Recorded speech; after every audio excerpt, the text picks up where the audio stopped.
ইন্তেকালের প্রায় 40 ঘন্টা পর রাসূলুল্লাহ সাল্লাল্লাহু আলাইহি সাল্লামকে দাফন করা হয়।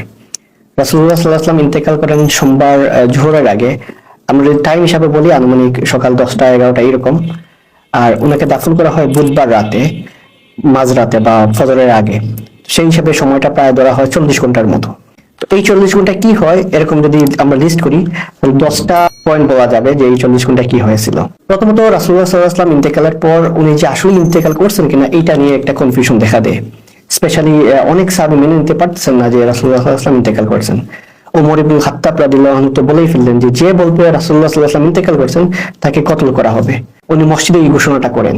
পরে আবু বকর রাদিয়াল্লাহু আনহু যখন আসেন, উনি একটু দূরে ছিলেন, উনি আসার পর উনি কনফার্ম করলেন যে রাসূলুল্লাহ সাল্লাল্লাহু আলাইহি ওয়াসাল্লামকে উনি দেখতে গেলেন, উনি ওনার কপালে চুমু দিলেন, তারপর কনফার্ম করলেন যে রাসূলুল্লাহ সাল্লাল্লাহু আলাইহি ওয়াসাল্লাম ইন্তেকাল করেছেন। মানে প্রথমত হলো ডেথ কনফার্মেশন একটা। সেকেন্ড হলো কি এটার কিছুক্ষণ পর, কয়েক ঘন্টা পর সাকিফায়ে বনু সাইদা নামক একটা জায়গায় মসজিদ থেকে একটু কাছেই ওইখানে একটা মিটিং হয়। সেই মিটিংকে আবু বকর রাদিয়াল্লাহু আনহুকে খলিফা নির্বাচিত করা হয় এবং এইটাকে বলা হয় তাকে উম্মতের উপর অনেক বড় একটা ফিতনা আসতে পারতো। ওই ফিতনাটা রাসূলুল্লাহ সাল্লাল্লাহু আলাইহি ওয়াসাল্লাম ইন্তেকালের কয়েক ঘন্টা পরে এই ফিতনাটা দূর করা হয় আবু বকর রাদিয়াল্লাহু আনহুকে খলিফা নির্বাচনের মধ্য দিয়ে।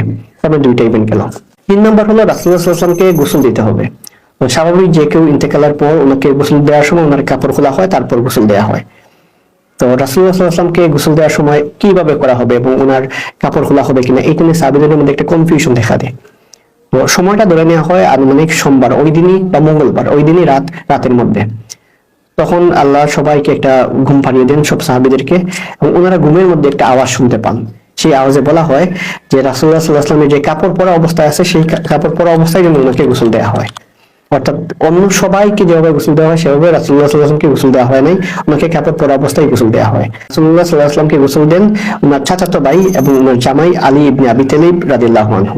4 নাম্বার রাসূলুল্লাহ সাল্লাল্লাহু আলাইহি ওয়াসাল্লামকে কাফন পরানো। রাসূলুল্লাহ সাল্লাল্লাহু আলাইহি ওয়াসাল্লামকে 3টা ইয়েমেনি কাপড় দিয়ে কাফন পরানো হয় এবং এই ইয়েমেনি কাপড়টা যে জায়গা থেকে আসে সেই জায়গাটার নাম হলো সাহুল নামক একটা অঞ্চল। ওই জায়গাটা থেকেই কাপড়টা আসে। ওইখানের কাপড় দিয়ে রাসূলুল্লাহ সাল্লাল্লাহু আলাইহি ওয়াসাল্লামকে কাফন পরানো। এবং সবচেয়ে ইম্পর্টেন্ট প্রশ্ন জানাজার নামাজ। রাসূলুল্লাহ সাল্লাল্লাহু আলাইহি ওয়াসাল্লামের জানাজা পড়াবেন কে, এইটা নিয়ে দেখা যায় কিছু কনফিউশন দেখা দেয়। পরবর্তীতে সাহাবীরা সিদ্ধান্ত নেন যে জানাজার নামাজে কোনো ইমাম থাকবেন না, প্রত্যেকেই নিজে নিজে গিয়ে নামাজ পড়বেন। যেমন ধরেন আমরা জামাতে নামাজ মিস হলে আমরা যেমন একা একই নামাজ পড়ি, এরকমই প্রথমে পুরুষরা গিয়ে নামাজ পড়েন, তারপর মহিলারা গিয়ে, তারপর বাচ্চারা গিয়ে, যারা ছোট ছিল তারা গিয়ে নামাজ পড়েন। অর্থাৎ ওই নামাজের কোনো ইমাম ছিল না জানাজার নামাজ, প্রত্যেকেই নিজে নিজে গিয়ে জানাজার নামাজ, আমরা যেমন জামাত ছুটলে যেরকম নিজে নিজে নামাজ পড়ি ঠিক তেমনি নিজে নিজে গিয়ে জানাজার নামাজ পড়েন ইমাম ছাড়া। 6 নম্বর হলো কবর খোঁড়া। তো রাসূলুল্লাহ সাল্লাল্লাহু আলাইহি ওয়াসাল্লামকে তো দাফন করা হবে, কবর খুঁড়তে হবে। তো কোন জায়গায় ওনাকে দাফন করা হবে এটা নিয়ে প্রথমে একটা কনফিউশন দেখা দেয়।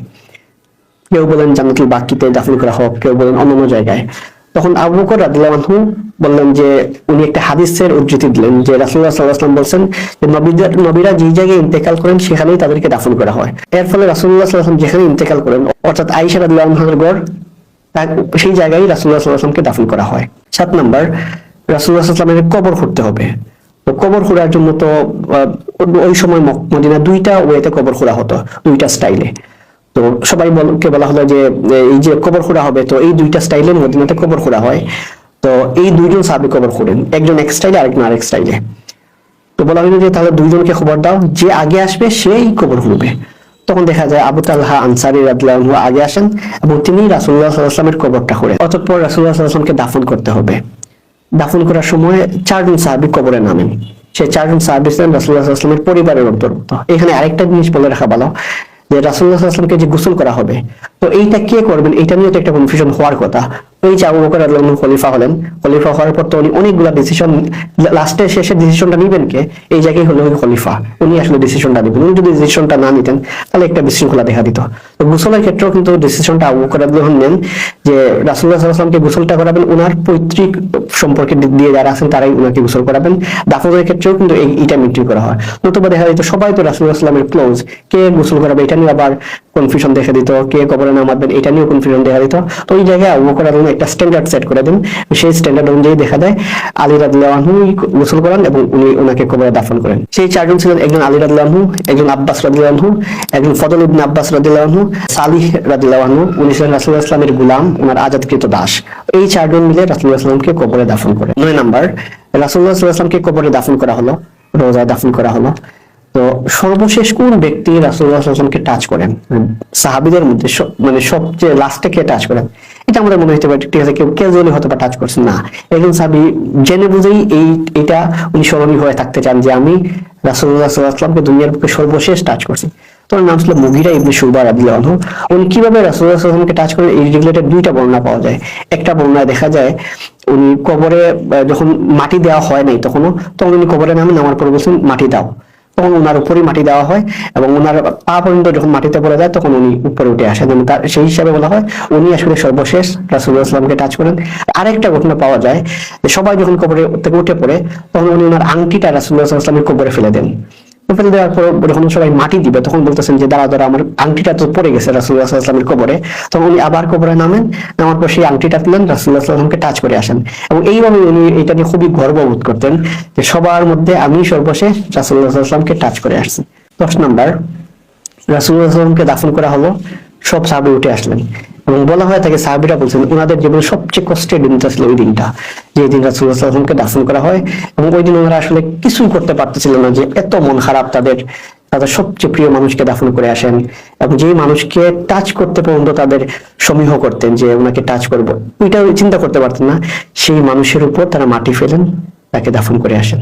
এবং ওনারা যখন ফিরে আসেন তখন ফাতিমা রাদিয়াল্লাহু আনহা রাসূলুল্লাহ সাল্লাল্লাহু আলাইহি ওয়াসাল্লামের মেয়ে, উনি আনাস ইবনে মালিক রাদিয়াল্লাহু আনহুকে জিজ্ঞেস করলেন, ও আনাস তুমি কিভাবে পারলে আমার রাসূলের উপর তুমি মাটি ফেলতে? এত ইমোশনালি ওনারা রিয়াক্ট করেন, কিভাবে পারলে আমার রাসূলের উপর তোমরা মাটি ফেলতে? এখানে আরেকটা ঘটনা আছে, সেটা হলো আয়েশা রাদিয়াল্লাহু আনহা উনি একবার স্বপ্ন দেখেন, উনি স্বপ্ন দেখেন যে 3টা চাঁদ ওনার কুলের উপর পড়ছে। সেই স্বপ্ন দেখার পর উনি ওনার বাবার কাছে যান, এই স্বপ্নের ব্যাখ্যাটা কি, তখন ওনার বাবা বলেন কিছুদিন অপেক্ষা করতে। যখন রাসূলুল্লাহ সাল্লাল্লাহু আলাইহি ওয়াসাল্লাম ইন্তেকাল করেন এবং রাসূলুল্লাহ সাল্লাল্লাহু আলাইহি ওয়াসাল্লামকে ওনার ঘরে দাফন করা হয়, তখন আবু বকর রাদিয়াল্লাহু আনহু বলেন যে তুমি যে স্বপ্ন দেখছিলে না, সেই স্বপ্নটা একটা পূরণ হলো।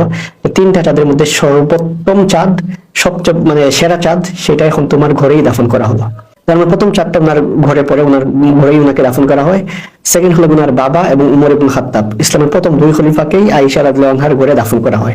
তো উনি যে স্বপ্নটা দেখেন যে 3টা চাঁদ ওনার কুলের উপর পড়ছে, সেই স্বপ্নটা ওই পূরণ হয় যে রাসূলুল্লাহ সাল্লাল্লাহু আলাইহি ওয়াসাল্লামকে ওনার ঘরে দাফন করা হয়, আবু বকর রাদিয়াল্লাহু আনহুকে, উমর রাদিয়াল্লাহু আনহুকে, 3জনকেই ওনার ঘরে দাফন করা হয়।